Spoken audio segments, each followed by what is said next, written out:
Bienvenue dans ce nouvel épisode de Ça déborde, le podcast Nature Peinture qui t'aide à faire autrement, à devenir ta priorité et à prendre soin de toi sans culpabiliser. Je m'appelle Lucille, je suis psychopraticienne et ici je te parle de mon parcours, mes galères, mes réussites, mes coups de cœur, mes coups de gueule aussi et les clés qui m'ont aidé à avancer et que j'ai à cœur de partager avec toi pour que tu apprennes à mieux te connaître, à dépasser tes peurs et tes doutes pour laisser enfin déborder pleinement qui tu es. Alors installe-toi confortablement et c'est parti. Bonne écoute. Coucou, je suis ravie de te retrouver comme tous les vendredis pour un nouvel épisode de podcast. Et cette semaine, j'ai hésité entre deux sujets parce que j'étais partie dans l'idée de faire un épisode un petit peu plus concret par rapport à mes outils, notamment l'hypnose, la constellation et les soins énergétiques. L'idée, c'était de pouvoir donner des exemples de séances qui ont pu se passer, de choses qui ont pu être déverrouillées, débloquées, libérées grâce à ces trois outils.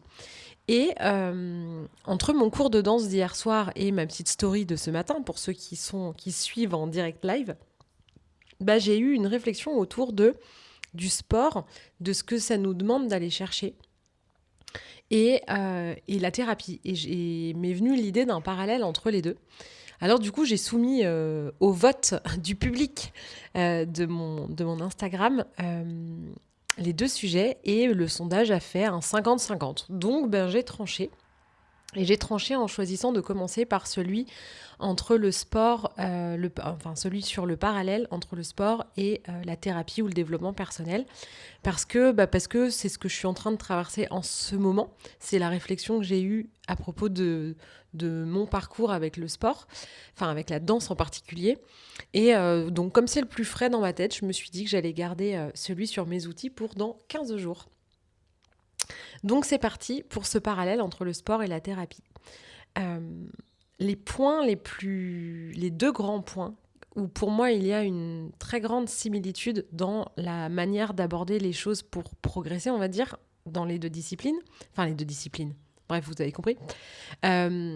C'est le fait d'être capable de s'observer, de prendre conscience de ce qu'on sait faire, de ce qu'on ne sait pas faire, de là où on a besoin d'aide ou de là où on peut se débrouiller tout seul, et d'être capable une fois cette observation faite, d'être indulgent. Et c'est vraiment un des points sur lesquels j'insiste le plus. Pour te dire, c'est quasiment arrivé au niveau des évidences. Pour te dire.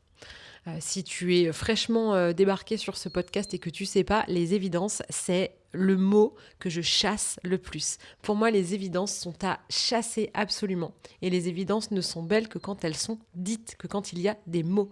Et souvent, quand c'est trop évident, on le dit pas. Donc, ça va pas du tout. Et le fait de pas être indulgent avec soi, c'est un truc de ouf, comme on peut être dur avec soi-même. Et c'est pas toujours si facile de comprendre ce que c'est que le cheminement de oser déborder qui on est. Le chemin que ça représente de se libérer de son passé, de ses loyautés familiales, de ses croyances limitantes, des souvenirs cuisants de certaines expériences qui ont été douloureuses, d'échecs ou de choses comme ça. C'est pas facile de voir le chemin. Pourquoi ? Parce que c'est pas concret, parce que c'est invisible, parce que c'est subtil, parce que c'est pas palpable. Et du coup, je trouve que de faire un parallèle avec le sport amène une dimension concrète, parce que c'est physique, parce que c'est le corps, et que du coup, il y a un référentiel un peu plus concret, et je trouve que ça permet de comprendre un petit peu mieux le chemin. Je me suis inscrite au mois de septembre dernier à un cours de Heels. Donc le Heels, c'est des cours de danse en talons. Et autant je suis sportive et j'ai toujours fait beaucoup de sport. Alors j'ai longtemps cru que j'étais pas sportive, parce que pour moi le sportif, c'est quelqu'un qui a une hygiène de vie, une discipline, qui transpire, qui fait du cardio. Et moi, malgré mon passé de gymnaste, où là, j'étais bien sportive, je fais des sports plutôt calmes, avec du renforcement musculaire profond, type yoga, pilates. Je transpire pas. Et du coup, j'ai pas l'impression d'être si sportive que ça. Et je marche le matin. Wouh! Et c'est en discutant avec mon amie Swazik, qui est elle-même coach sportive, entre autres casquettes, qui me disait, mais bien sûr que si, t'es sportive. C'est vrai qu'en y regardant bien, je fais du sport 3 fois par semaine, 4 fois une semaine sur 2 quand il y a danse, et à part les 3-4 mois où vraiment les jours sont beaucoup trop courts, je marche quasiment tous les jours 6 kilomètres. Donc, on peut dire que je suis sportive, que j'ai quelque part cette discipline et cette capacité à me mobiliser. Mais ça vient pas forcément tout seul. Ça vient pas tout seul parce que c'est pas pour rien que parfois on fait du sport avec des copains et des copines. Parce que ça motive, parce qu'on se dit « Ah, mais s'il y a machine qui m'attend, du coup, c'est bête si j'y vais pas. » Bon, moi c'est carrément la prof, ma copine. Comme ça, au moins, je suis sûre qu'elle y est. Sinon, c'est qu'il n'y a pas cours. Donc, il y a un côté où ça motive. On peut tous faire du sport chez nous. On peut tous trouver des vidéos sur YouTube où on a tous assisté à des cours de sport où même on sait que voilà, si on faisait ne serait-ce que, je sais pas moi, des squats ou des pompes, on aurait déjà des bénéfices. Mais on est nombreux à pas le faire. Pourquoi ? Parce que la motivation, le fait de tenir dans le temps, parfois c'est plus facile, pas pour tout le monde, mais pour beaucoup, c'est plus facile avec un coach. Donc pour les sportifs, ils ont tout compris en fait. Les sportifs, ils ont des coachs. Ils ont des coachs pour leur performance physique, ils ont des coachs pour leurs entraînements, quoi. Ils ont des coachs qui vont leur donner des protocoles de renforcement musculaire, d'assouplissement, de je ne sais quoi selon les sports. Et ils ont aussi des préparateurs mentaux. Ils font aussi de la préparation mentale, donc ils s'occupent aussi de leur psychologique, de leurs émotions, etc. Et donc, ils sont à la fois coachés pour leur corps et coachés pour leur tête. Et c'est bien les seuls. Et moi, je pense que tout le monde, avec un objectif, devrait se faire coacher. Que ce soit un chef d'entreprise, un sportif, quelqu'un qui a un projet créatif, un artiste, je trouve que ça aide tellement. Et je le dis en connaissance de cause, puisque j'ai un coach sportif, que je n'arrive pas à faire du sport toute seule, si ce n'est que je vais me balader au bord de la mer en faisant des blablas sur WhatsApp avec des potes, sur des groupes et en écoutant des livres audio ou des podcasts. Donc voilà, ça c'est une discipline quand même, parce que je le fais presque tous les jours quand le temps le permet quand même. J'ai pas la foi d'y aller quand il pleut des trompes d'eau, j'avoue. Mais bref, tout ça pour dire que je sais que j'ai quand même une certaine forme de discipline et qu'une fois inscrite, ça demande quand même de se motiver. C'est-à-dire qu'on a beau s'inscrire à une salle de sport, à un cours ou à je ne sais quoi, il y a aussi beaucoup de personnes qui, une fois passé l'élan de la rentrée scolaire, là en septembre où on s'inscrit, ça dure pas forcément. Donc je m'enlève pas cette partie de discipline, mais je sais que j'aurais pas cette discipline si je devais faire du sport chez moi. Je le fais pas. Quand Swazik, pour X raisons, ne peut pas honorer un cours, elle nous envoie toujours le cours en vidéo. Je l'ai dû le faire 2 fois, je le fais quasiment jamais en fait. Parce que du coup, je prends pas le temps, parce que je me dis, non, moi je vais en profiter pour faire autre chose. Et en fait, je prends pas cette heure qui de toute façon était déjà mise dans mon planning pour m'occuper de moi. Et là, c'est tout l'intérêt d'avoir quelqu'un qui coach pour garder la motivation. L'autre chose qu'un prof de sport, quel qu'il soit, quelle que soit la discipline, apporte son expérience. Le fait d'avoir lui-même pratiqué ce sport à plus ou moins haut niveau ou d'avoir été formé pour aider à pratiquer ce sport.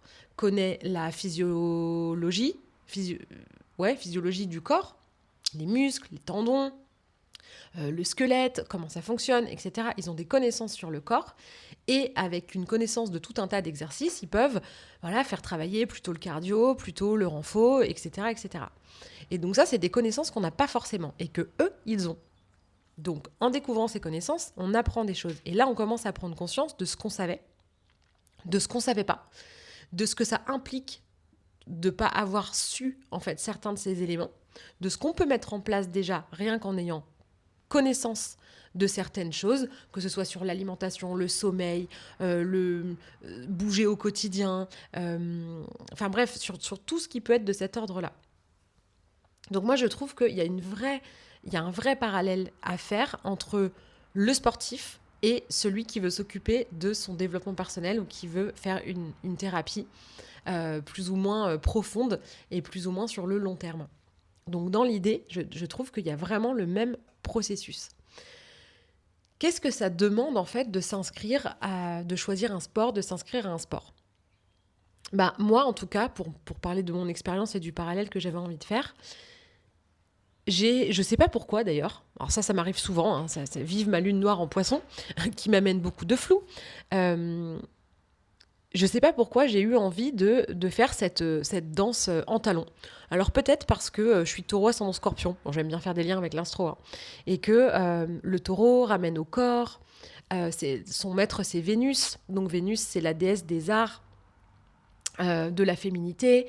Euh, c'est aussi relié, Vénus est aussi le maître de la balance, et il y a aussi cet enjeu d'harmonie, de musicalité. La danse est reliée à la balance, mais donc est maîtrisée par Vénus. Et même si je ne suis pas balance, mon soleil est dans la maison 7, qui est la maison de la balance. Donc il y a beaucoup d'enjeux vénusiens chez moi. Je suis assez vénusienne. C'est-à-dire que j'ai ce côté très, très taureau et on va dire balance. Bon, c'est pas tout à fait vrai, mais quand même un petit peu. Donc sûrement que le côté danse, le côté l'élégance de la danse, la musicalité, la beauté, la sensualité, tout ça c'est très taureau. Après, il y a le côté un peu plus sulfureux, parce qu'il y a des talons hauts, parce que c'est des danses où on va aller chercher à connecter justement ce féminin, cette sensualité, d'être dans l'acceptation en fait de son féminin. En tout cas, moi, c'est vraiment ça. C'est vraiment ça euh, que j'avais envie d'aller chercher. Et je trouvais que par l'intermédiaire du sport, et par l'intermédiaire du corps, parce que c'est pas là où je suis le plus douée. Moi, je fais que parler. Moi, je suis beaucoup dans la tête. Je parle, j'écoute, je réfléchis. Mais dès qu'il s'agit d'être pleinement dans mon corps, c'est tout de suite plus compliqué. Et comme je ne sais pas du tout danser et que mon corps a vraiment pas les réflexes pour faire ça, j'ai pas ça dans le sang du tout. Alors, ça me demande de réfléchir et en même temps, ben, c'est pas avec sa tête qu'on danse, mais avec son corps. Donc, ça me demande d'apprendre à habiter autrement mon corps. Ça paraît bizarre dit comme ça, hein, mais ça m'oblige à être présente dans mon corps et dans mes mouvements et à prendre conscience de mes mouvements dans l'espace. Parce que j'ai conscience de mon corps dans l'espace, dans des mouvements de gym, de yoga ou de pilates qui parfois sont assez similaires. Il y a des choses que j'ai pu faire à la gym que je fais au yoga. Donc je sais, dans ces exercices-là, j'ai conscience de dans quelle position je suis, si mes bras sont alignés ou pas. Voilà, j'ai cette vision, j'ai pas besoin forcément d'un miroir pour savoir si je suis dans la bonne posture ou pas. Je le sens en fait, mon corps a cette mémoire-là et ces connaissances-là. S'agissant de la danse, j'ai rien du tout. Donc s'il n'y a pas le miroir devant, je me suis rendu compte que j'avais pas la conscience de ma posture, de si je regardais mes pieds, si je regardais, enfin, je sais pas comment dire, mais sans le miroir en face de nous quand on danse, je crois que je comprends pourquoi il y a des miroirs dans les salles de danse. J'arrivais pas à prendre conscience de comment mon corps fonctionne quand il s'agit de danse. Donc déjà il y a tout ça. Donc j'ai jamais dansé de ma vie et le premier cours, bon, j'en ai parlé un petit peu au fur et à mesure sur Instagram, mais j'en étais vraiment malade. C'était vraiment... c'est pas non plus de la torture, hein, ça reste du loisir. C'est un cours de débutante, il y a beaucoup de bienveillance. Hein, c'est moi toute seule qui me sentais vraiment stressée. Mais genre, vraiment, vraiment. J'avais le ventre noué, j'avais la bouche sèche. J'étais hyper stressée. Et en fait, ça m'a demandé d'affronter en fait cet inconfort et de faire ce que je dis beaucoup, de prendre ma peur en bandoulière et d'y aller quand même. J'ai pas attendu d'être prête parce que j'y serais toujours pas, parce que tu sais quoi, je suis toujours pas prête à danser en fait, même si c'est beaucoup mieux qu'en septembre. Mais j'y suis allée la trouille au ventre, en sachant très bien qu'en fait derrière cette peur se cachait une progression, une découverte de moi-même, un challenge et sûrement de la joie, du plaisir, de l'amusement et peut-être même un jour de la fierté. Et c'est globalement ce que je suis en train de vivre. Mais ça, j'aurais pas pu le vivre si j'avais pas réussi à dépasser cette peur. Donc il a fallu que je m'observe gauche dans mon approche de la danse, qu'il a fallu que je m'observe dans ce jugement que j'avais sur mon côté débutante, sur mon côté inexpérimentée, sur tout ce que je ne sais pas de la danse. Et c'était pas facile, ça a été même super dur. Et puis le cran supplémentaire, c'est que c'est pas juste de la danse, c'est du heels. Et c'est un peu comme la pole dance. C'est-à-dire que c'est un sport de ouf. J'ai fait un cours une fois. Mon Dieu, mais qu'est-ce qu'il faut être musclé pour faire ça? Alors, je n'ai pas la musculature suffisante pour faire des figures. Il faudrait que je m'entraîne et que ce soit un sport que je fasse régulièrement pour progresser. Mais là, c'était un cours comme ça, d'essai que j'avais fait avec une copine. Oh, bon, elle avait de la force dans les bras, elle a réussi à faire des trucs, mais moi, mais mon Dieu, quel, quel fiasco. Mais bref, tout ça pour dire que la pole dance, c'est pareil, c'est-à-dire que c'est un sport à part entière, ça demande de la musculation, ça demande du gainage, ça demande beaucoup de force, ça demande de la puissance et en même temps ça demande de la légèreté, de la grâce, de la féminité. Et il y a quelque chose aussi de sulfureux parce que c'est souvent aussi associé au striptease ou à ce genre de discipline alors que ça n'a rien à voir, tout comme les talons hauts et des danses un peu lascives sont tout de suite assimilés à un côté très sexualisé. Et finalement, c'est pas tellement ça, c'est vraiment l'enjeu plutôt du féminin et de la sensualité qui a trait au féminin. Et franchement, c'est pas si simple d'aller chercher ça, de commencer à l'assumer devant tout le monde. Et d'ailleurs, la preuve qui est indulgente, mais on voit bien la pauvre, on a pitié d'elle, on se dit, ma pauvre chérie, t'as quand même un lot d'une quinzaine de nanas. On a une marche pour s'échauffer, qu'on fait d'abord en chaussettes, puis en talons. Et donc, au début, juste, on marche. On marche. Et comme elle dit, mais on est à un cours de danse, vous êtes là pour vous amuser, vous êtes là pour prendre l'espace, mais si vous avez envie de marcher comme au supermarché, marchez comme au supermarché. Comme pour aller faire vos courses. Et en fait, on voit qu'on a du mal à faire des grandes pauses, des grands pas, à lever les bras, toucher nos cheveux. Elle, quand elle le fait, en plus, on la trouve extraordinaire. On dit, mais il n'y a personne qui ose.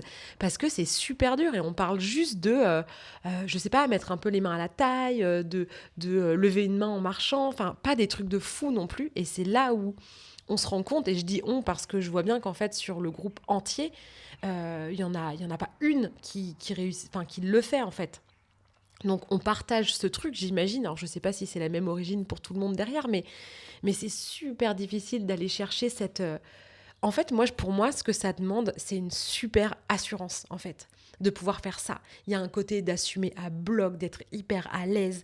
Et contrairement à ce qu'on peut croire de moi parfois et de ce que je peux renvoyer parfois, parce que j'ai une grande gueule, parce que je dis ce que je pense, parce que j'ai un côté très assumé dans mes idées, dans mes actions, mais quand il s'agit de mon corps, c'est un autre délire. Et là, en fait, enfin, mon corps et mon féminin, finalement, ma féminité. Je parlerai, dans le prochain épisode, quand je parlerai de l'hypnose, j'avais fait une séance d'hypnose que j'adore refaire maintenant à mes clientes, sur le masculin et le féminin intérieur. Et j'avais été sciée de me rendre compte à quel point j'étais pas connectée à mon féminin. Vraiment pas. Donc c'est beaucoup mieux maintenant, mais je sens encore qu'il y a une bonne marge de progression. Et vraiment, c'est pas facile. Et donc c'est un cheminement pour moi, la danse et le sport en général. Là, je parle de mon expérience. Et donc ce qui se passe depuis septembre, c'est que je me suis vraiment challengée. Je suis pas maso, hein. Je suis pas allée à la danse juste pour transpirer de peur avant d'y aller tous les 15 jours. J'ai eu envie de m'inscrire à ce cours parce que je sentais en fait que derrière ce gros challenge, derrière cet inconfort, il y avait vraiment une clé, il y a quelque chose que ça allait m'apporter. Et dans mon cours, juste strictement pour la danse, mais aussi dans ma vie. Et je trouve que la thérapie, c'est ça aussi. Quand on commence à se dire qu'on a envie d'aller voir un thérapeute, qu'on a envie d'aller creuser son histoire, qu'on se sent pas bien, c'est pas si simple de faire la démarche, d'aller pour la première fois voir quelqu'un, et même si c'est pas la première fois, c'est pas si simple. C'est vraiment pas évident d'être dans cette démarche pour soi. C'est très inconfortable pour l'avoir fait moi-même et pour en voir des gens se succéder. J'ai conscience à quel point c'est difficile comme démarche. Ça demande énormément de courage. Et en fait, plus on a peur, plus ça demande de courage. Et moi, je dis souvent, je suis vraiment une grosse trouillarde. Et donc, du coup, je suis une grande courageuse. Et je deviens une experte de faire les choses alors que je suis morte de trouille. Alors, il y a encore des choses que j'arrive pas à faire, qui me font trop peur. Par exemple, voyager toute seule. Ça, c'est un truc, mais ça me terrorise, mais à un point que là, pour l'instant, je suis pas encore capable de passer ce step. Mais peut-être que de danser, ça va me montrer que je suis capable de faire quelque chose dont je me croyais pas capable et que ça me fera faire un pas de plus vers peut-être qui sait un jour voyager toute seule.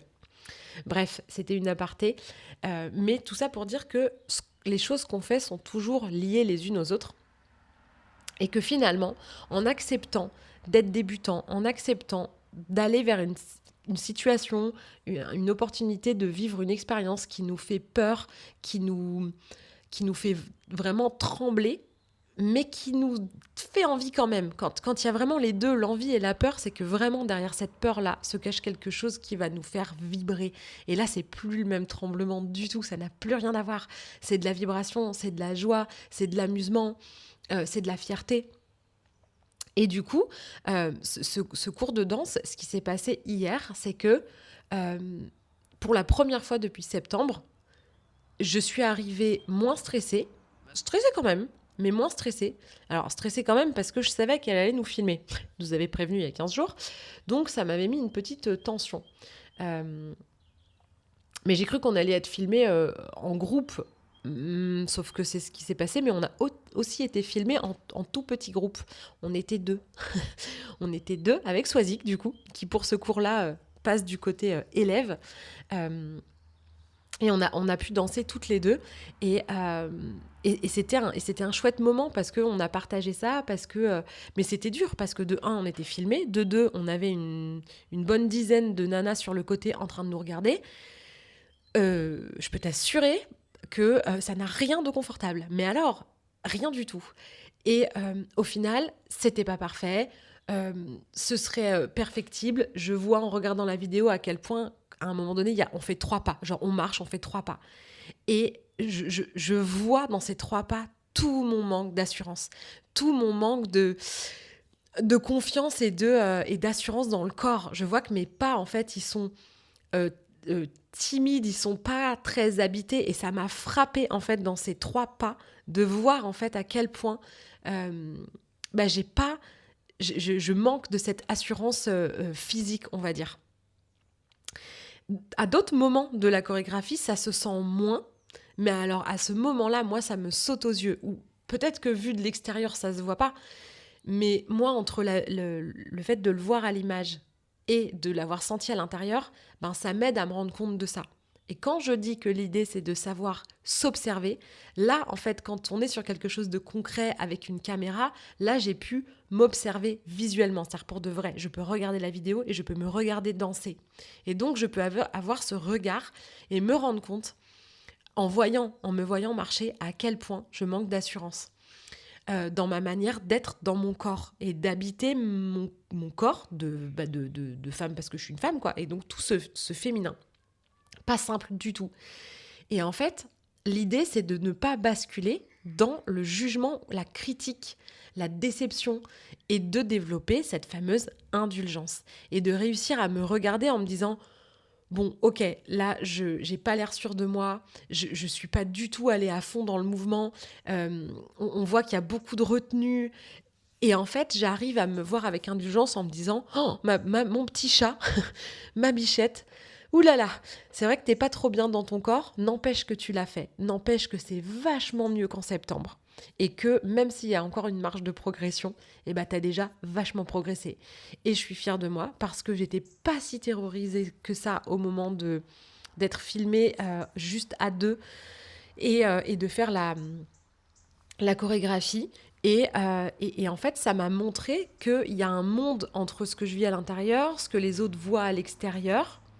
Et ça, c'est pas simple à gérer non plus. Parce que ce que je ressens moi à l'intérieur et l'impression que je donne, il y en a plusieurs qui m'ont dit « Ah là là, t'étais trop bien, trop sûre de toi, etc. » Et moi, je sais que c'est pas ça que j'ai ressenti. C'est pour ça que je disais que c'est pas forcément une vérité absolue, c'est un ressenti. Et c'est un ressenti qui correspond à ce que je vois moi à certains moments de la vidéo. C'est comme si je me trahissais, ou comme si ce manque d'assurance se trahit, quoi, se voit, non pas que j'essaye de le cacher, mais moi je trouve qu'il se voit à ce moment-là. Et tout ça, en fait, pourquoi j'arrive à tout ça ? Parce qu'il y a Marine, qui est la prof de danse, qui nous encourage, qui nous valorise, qui nous challenge, qui nous apprend comment poser nos chevilles, mais même pour marcher dans la vraie vie, comment tenir notre dos, comment tenir sur nos doigts de pied. Enfin, il y a plein de choses qu'on apprend et on se rend compte de tout ce qu'on ne sait pas. Et on fait du renforcement musculaire et des assouplissements, etc. Et c'est hyper complet, mais sans elle, sans elle, mais jamais de la vie je fais ça. Et finalement, ce que ça vient chercher chez moi, tout l'inconfort que ça vient chercher, tout le cheminement, et presque j'ai découvert hier, parce que c'est aussi petit à petit que ça se met en place, j'ai découvert hier que en fait j'avais progressé. J'ai un autre exemple qui me vient en tête pour rester dans le sport. C'est un exemple que j'ai vécu avec Swazik la semaine dernière. Un des exercices consistait à faire des pompes. Alors, on avait plusieurs pompes à faire. Et moi, je suis quelqu'un qui n'a jamais rien eu dans les bras. Même quand j'étais gymnaste, j'avais des abdos en béton armé, j'avais de la force dans les jambes, mais alors dans les bras. Donc j'ai toujours compensé avec mes abdos, mais vraiment les bras, ça n'a jamais été trop mon fort. Et du coup, on a tendance à se définir, à dire je suis, ou j'ai, ou je n'ai pas, ou je ne suis pas, et à se définir par nos comportements ou par la vision qu'on a de nous à un moment donné. Ça va faire maintenant 13 ans que je fais du yoga, du pilates, et que mine de rien, même si on ne transpire pas et qu'on fait pas si souvent que ça les bras, petit à petit, j'ai renforcé mes bras. Mais je m'en suis pas rendu compte. Et ce qui est rigolo, c'est que Swazik, elle sait très bien en fait que j'ai pas grand-chose dans les bras. C'est quelque chose que je dis et c'est quelque chose qu'elle remarque aussi. Et vendredi dernier, quand on a fait le cours, en fait, elle nous faisait faire des pompes avec des crans et on descendait de plus en plus bas et on remontait. Et en fait, j'étais en train de me dire, mais c'est moi où je suis en train de réussir à faire mes pompes et je me suis dit, mais qu'est-ce qui se passe? Mais j'ai progressé en fait. C'est exactement ce truc-là, c'est ce chemin de ne pas avoir spécialement cherché à réussir à descendre, à faire des pompes absolument. Juste, j'ai continué ma pratique sportive pour d'autres raisons et d'un seul coup, je me rends compte de oh waouh, mais je me suis vachement musclée des bras. Et la thérapie et apprendre à oser déborder qui on est, c'est exactement ça. C'est exactement cette démarche-là. Parce que ça revient à muscler certaines parties de soi, qu'on va muscler sans forcément s'en rendre compte, en faisant autre chose, en mettant son attention ailleurs. Et finalement, le résultat, tout d'un coup, on va le constater en se disant « C'est moi où j'ai eu moins peur. C'est moi où j'ai osé donner mon opinion. C'est moi où j'ai réussi à poser une limite. » Mais sans que ce soit le drame ou la difficulté que c'était avant. Et en fait, c'est ça, le vrai chemin thérapeutique profond, c'est ce chemin qu'on fait petit pas après petit pas, qui s'installe durablement et profondément, et qui font qu'en fait, ça donne vraiment des changements, des modifications, des évolutions, des progressions, des ouvertures qui sont durables, parce qu'en fait, on les voit pas forcément venir et qu'on les travaille sans forcément s'en rendre compte. Je sais que par exemple au Pilates, on a souvent les 3/4 du corps qui doivent rester immobiles et une partie du corps en mouvement. Et en fait, le réel exercice qu'on est en train de faire, c'est partout où on ne bouge pas d'un millimètre. Parce que le fait de bouger une jambe alors que le reste du corps ne bouge pas, ça oblige à aller chercher les muscles profonds, les abdos profonds, les fessiers profonds, les quadriceps profonds, les muscles du dos profonds pour que rien ne bouge. Et en fait, on est en train de compenser à l'intérieur tout le mouvement de l'autre jambe. Et nous, on croit qu'on est en train de renforcer, alors ce qui est vrai aussi, on est en train de renforcer la cuisse, la fesse du côté de la jambe qui bouge, mais en fait, le vrai gros travail, il n'est pas là où on met du mouvement, il est là où il y a de la compensation, là où il y a du travail profond. Et le développement personnel et la thérapie, c'est pareil. Là où on met des actions en place, là où il y a du mouvement, c'est pas là où on est le plus en train de renforcer ce qui va faire toute la différence. On a compris la théorie et il y a un peu ce moment de « Ok, maintenant je fais quoi ?» Tu fais quoi ? Tu continues en fait. Tu continues, tu avances et tu te rendras pas compte que à plein d'endroits, quand tu feras un mouvement visible, tu seras aussi en train de renforcer d'autres endroits, d'autres choses. Et un jour, tu t'observeras avec plus de confiance en toi, moins de difficulté à poser des limites. Toutes ces choses qui souvent font partie de ce qui nous bloque beaucoup. Moins de loyauté familiale, moins peur de ce que pensent les parents, moins peur de ce que vont penser les amis, etc.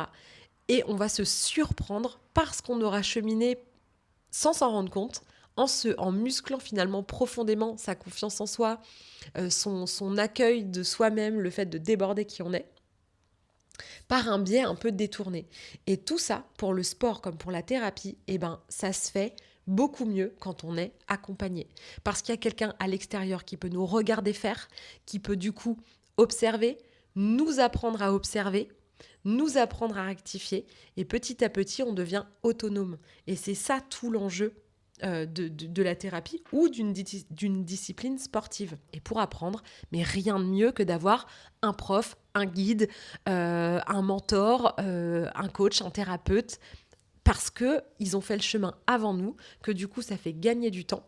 Et moi, je me fais accompagner sur l'entrepreneuriat, je me fais accompagner sur le sport, et ça change tout, parce que quand je le fais toute seule, je galère. Et finalement, ça n'enlève rien au chemin parcouru. Personne n'a dansé à ma place, c'est moi qui ai dansé. Ça m'enlève rien. Et finalement, aujourd'hui, grâce aux différents thérapeutes que j'ai pu voir et que je vois encore, parce que je suis aussi accompagnée thérapeutiquement parlant, je continue de cheminer, et quelque part dans la vraie vie, moi c'est ce que je dis souvent, je suis la thérapeute des petits riens du quotidien, parce que ce qu'on fait dans notre vie de tous les jours peut être thérapeutique et peut être une occasion de prendre des chemins et de faire des choix qui nous correspondent mieux, dans lesquels on se sent plus à l'aise, dans lesquels on se sent plus serein, plus reposé, etc. Et tout ça, en fait, mélangé, font que on avance. Et donc moi, ce qui m'a fait avancer beaucoup dans la vraie vie, c'est d'être devenue thérapeute à mon compte, d'être auto-entrepreneur et de faire de la danse, de faire du heels. Vraiment, c'est deux choses qui m'ont je dis qui m'ont, parce que dès le début ça me l'a fait, donc je parle au passé, mais je parle carrément au présent et je parle au futur aussi au passage.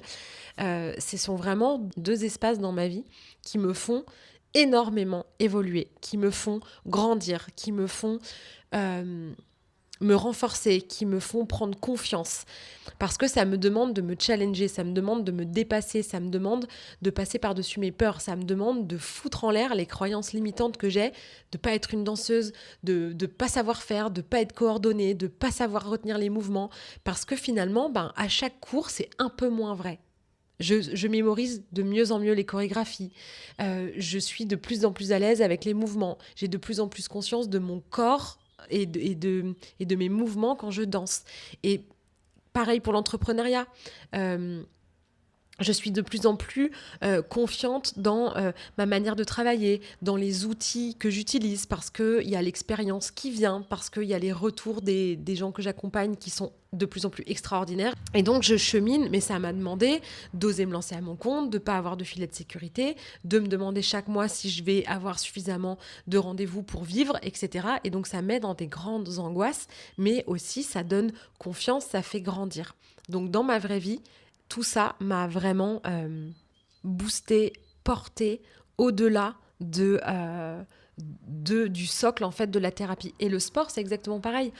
Au-delà de ce que tu vas apprendre en cours de sport, du renforcement musculaire et tout ça, dans ta vraie vie, dans ta façon de te tenir, de t'asseoir, de marcher, tu vas continuer à avoir des bons réflexes et finalement, tu vas améliorer ta santé. Tout ça pour dire que le sport est aussi un moyen de se confronter à où on en est, le jugement qu'on a sur soi. Qu'est-ce qu'on se raconte comme histoire sur soi quand on se regarde faire du sport ou quand on se regarde avoir la flemme ou quand on se regarde avoir peur. Et l'idée, c'est de pouvoir observer ce jugement, observer ce qu'on pense de soi. Et de la même manière, de pouvoir regarder ce que tu penses de toi émotionnellement, ce que tu penses de toi dans tes qualités, dans toutes ces choses qui ne sont pas concrètes comme du sport et des performances sportives. Et de commencer à avoir ce regard de s'observer et d'apprendre à développer de l'indulgence dans les observations et les constats qu'on forme. Et déjà rien qu'en faisant ça, du coup, petit à petit, en arrêtant de se juger, alors on peut commencer à avancer un petit peu différemment, sans chercher spécialement à le faire. C'est comme si c'était naturel, comme si ça se mettait en place tout seul. Les changements les plus profonds, on ne travaille pas dessus directement. Et je sais que c'est ingrat cette réponse, mais c'est comme ça, on ne travaille pas dessus directement. Et finalement, c'est extraordinaire de se découvrir à travers les progrès qu'on fait quand on a réussi à passer par-dessus sa peur. Donc, je te souhaite d'avoir au fil de cet épisode pensé à un sport, à une activité, à, un saut en parachute, un truc qui te fait peur, un sport qui t'a fait envie mais où tu crois que tu serais nul, ou des cours de dessin que tu as toujours envie de faire mais tu sais pas dessiner toi, ou un instrument de musique mais personne joue de la musique dans ta famille et puis t'as pas les bases et puis t'es trop vieux ou trop vieille, hein, c'est trop tard. Tu vois toutes ces petites phrases de merde là qu'on se raconte, de toutes ces petites phrases bien dénigrantes qu'on se dit. Et si tu as identifié un sport, une activité, quelque chose que tu as jamais osé faire, franchement, lance-toi, fais-le, ose, essaye, fais-toi peur, dépasse ta peur et sois fier de toi. Tremble et vibre, essaye et tu vas te surprendre. Et de la même manière, si tu sens que tu aurais envie d'oser, d'être plus spontanée, plus libre, plus légère, plus sereine. Alors je parle au féminin parce que je sais qu'il y a beaucoup plus de femmes à écouter, mais si tu es un homme, sens-toi concerné par ce que je dis. Mais que tu sens qu'il y a quelque chose qui te manque, que tu aurais besoin d'aide, eh ben, fais-toi accompagner. Fais une thérapie.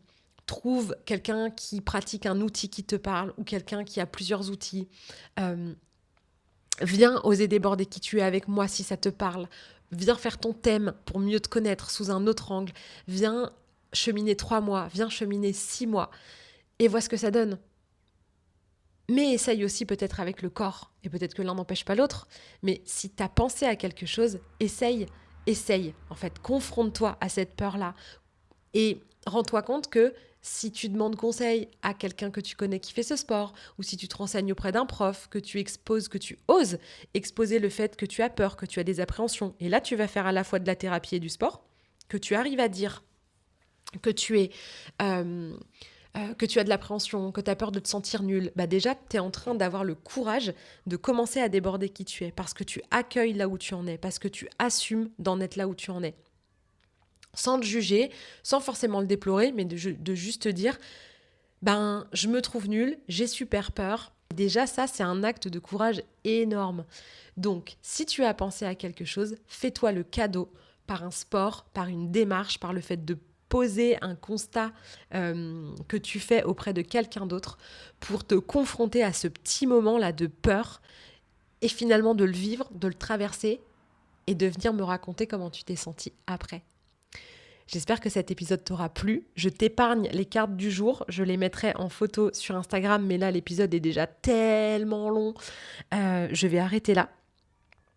Et j'espère que ça t'aura plu, que ça t'aura donné envie de dépasser tes peurs, que ça t'aura donné envie de plonger dans tes profondeurs. Et je te remercie de ton écoute et de ta fidélité. Et je te dis à la semaine prochaine. Si cet épisode t'a plu, tu peux laisser un commentaire, noter avec tout plein d'étoiles ou encore t'abonner pour ne pas rater les prochains. Tu peux aussi partager cet épisode pour que d'autres personnes osent laisser déborder qui elles sont vraiment. Et si tu veux en savoir plus sur ma manière de travailler, mes outils et les accompagnements que je propose, rendez-vous sur ma page Instagram L'Oreille et la Plume ou sur mon site internet. Merci beaucoup de ton écoute et de ton soutien. Passe une belle journée ou une belle soirée et on se retrouve bientôt.